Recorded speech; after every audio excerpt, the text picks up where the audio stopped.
মূলত ৫ টা ওয়েতে এই ক্রিয়েটিনটা মানুষের এত ব্রেইন ফাংশন, এনার্জি প্রোডাকশন সহ শুরু করে ওভারঅল এটিপি প্রোডাকশন, পিসিআর লেভেলে যে এনার্জিটাকে নিয়ে আসে, ৫ টা ওয়েতে মূলত কাজ করে যেজন্য ক্রিয়েটিনটা এত পাওয়ারফুল, এত পপুলার। তো শুধু অ্যাথলেটস না, সবার মধ্যে এটা খাওয়া উচিত এবং যারা বিভিন্ন রোগে আক্রান্ত, মাসকুলার উইকনেস, ওয়ার্ক পারফরম্যান্স বাড়ানোর জন্য তাদের জন্য খাওয়া উচিত। সবচেয়ে সহজ যে মেকানিজম সেটা হচ্ছে এটা সেল সিগন্যাল হিসেবে কাজ করে এবং সেল সিগন্যাল হিসেবে কাজ করার কারণে এটা মাসেল গ্রো এবং মাসেল রিপেয়ারিং এ হেল্প হয়। ২ নম্বর হচ্ছে প্রয়োজনীয় হরমোন প্রোডাকশন। আমাদের যে প্রয়োজনীয় এনাবলিক হরমোন যেমন IGF-1 এই ধরনের মেজর হরমোন প্রোডাকশনের জন্য ক্রিয়েটিন হেল্প করে। ৩ নম্বর হচ্ছে cell hydration. Creatine cell hydration সাহায্য করে যার কারণে সেল তার প্রপার ফাংশনের মাধ্যমে সেল গ্রো করার মাধ্যমে হেলথি মাসল তৈরি হয়। ৪ নম্বর যেটা ভেরি ইম্পোর্টেন্ট সেটা হচ্ছে যে রিডিউস দ্য প্রোটিন ব্যাকগ্রাউন্ড। এতে করেই আমাদের যে অনেকের মাসল ভেঙে যায়, যারা নিয়মিত ক্রিয়েটিন নিবে তার মাসলটা ভেঙে যায় না এইজন্য। ৫ নম্বর হচ্ছে মায়োস্টেটিন লেভেল। অনেকের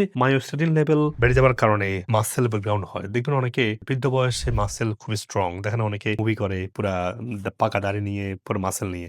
আবার অনেকে দেখবেন আমি দেখেছি অনেক পেশেন্ট আসে আমার এখানে এই বয়স ৪০-৫০ হওয়ার আগে মাসলগুলো ভেঙে যায়। তো এই যে ব্যাপারটা মাসল গ্রোথের একটা বড় কারণ হচ্ছে যে মায়োস্ট্যাটিন লেভেলটা বেড়ে যাওয়া। এই গুরুত্বপূর্ণ ভিডিওটি আপনারা শেয়ার করবেন যাতে করে আপনার আত্মীয়স্বজন এবং পরিচিতজন উপকৃত হতে পারে।